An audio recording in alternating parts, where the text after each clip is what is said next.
really need someone to tell me if having kids is worth it. I'm 30 years old. I've been married for 6 years. Y'all are going to want to sit down for this one. So, you're only 30, all right? I would take my time. Honestly, take my time. The fact that you have any doubt whatsoever means the answer to that is no, right? I was 110% certain that I wanted to have kids. And hold on a second, because the dog is licking herself and I can't handle that sound. Anyway, I knew I wanted kids. I knew that I wanted kids from the time I was like 13 years old. But my mom's been married 3 times. My dad's been married 3 times. I am the only child between my mom and my dad, even though I have like 4 sisters and 2 brothers. I wanted more than one child coming from the same 2 parents because of my own traumas. Anywho, I had full conversations with my spouse about what I expected raising children to be like. I mean, I asked all the questions. I told him what my expectations were. I told him what my stepfather was like, what my father was like, how I planned a partnership to actually go. We did couples counseling. We did individual counseling. I went through the whole 9 yards. I cannot express to you how much you have absolutely no idea how your partner is going to react to you being disabled, because that's what pregnancy is. That's what giving birth is. Until you go through that. Because no matter how liberal or modernized your male partner is, especially cisgendered men, until they have to step up into that role. Now, don't get me wrong. I love my kids, okay? They are the best decision I have ever made. But when I tell you that you have to be fully planned on creating some type of community as a backup plan, do that. If you're not close to your own family, not his family, but your own family, if you don't have a friend network that already has a whole bunch of kids and can help you get through it, if you don't have a good relationship with your mother or your sisters, if you don't have a mother or sisters, you need to fully plan for worst case scenario. Because, like, my husband was like, oh, well, we'll be close to my family. My family will help. You know how many times they showed up late and made me late to work?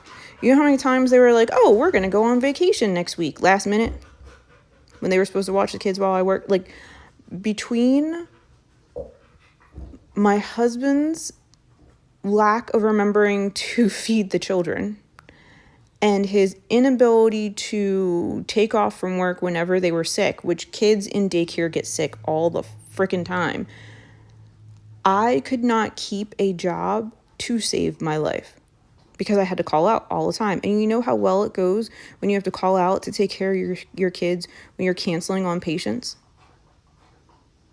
It does not matter how high the degree you have, they're going to let you go. I have a clinical doctorate, and I would have to cancel an entire day's worth of patients. We're talking like 15 people that need to be rescheduled.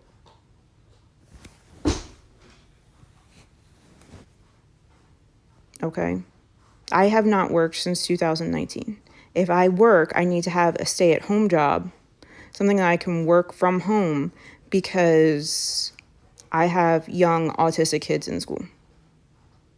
And there's summers and there's holidays and there's like full weeks off and then there's in-service days and there's so much that goes into being a parent. And if you have any inkling of doubt, if you do not have the emotional intelligence, if you cannot regulate your emotions, if you react to things in anger and spite, It's not the job for you. Because my 5-year-old, she will push my buttons, she will scream at the top of her lungs, she will throw an epic meltdown.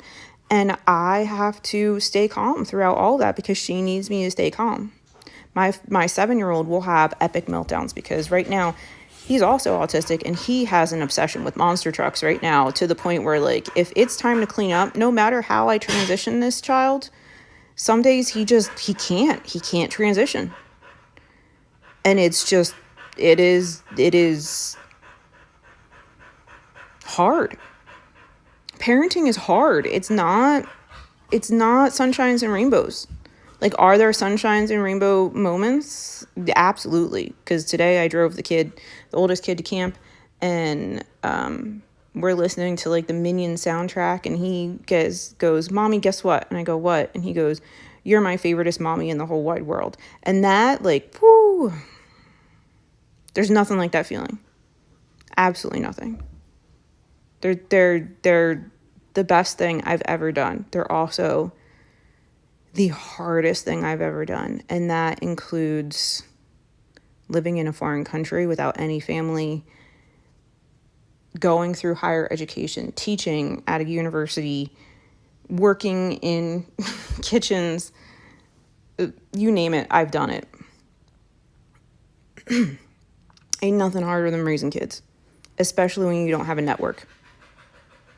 Even if you think you have the best partner on the planet, I can guarantee you, it's gonna not be pretty. Whatever resentments they have now, whew, unless both of y'all are in therapy and unless both of you have excellent emotional regulation skills and excellent emotional intelligence, it's just, be prepared. It's hard. And then if they're neurodivergent, if they're disabled, and then they get to school age, you better be prepared to fight that school. You're going to be fighting. Because all the school wants is compliance. They don't care if your kid is emotionally stable or happy or healthy.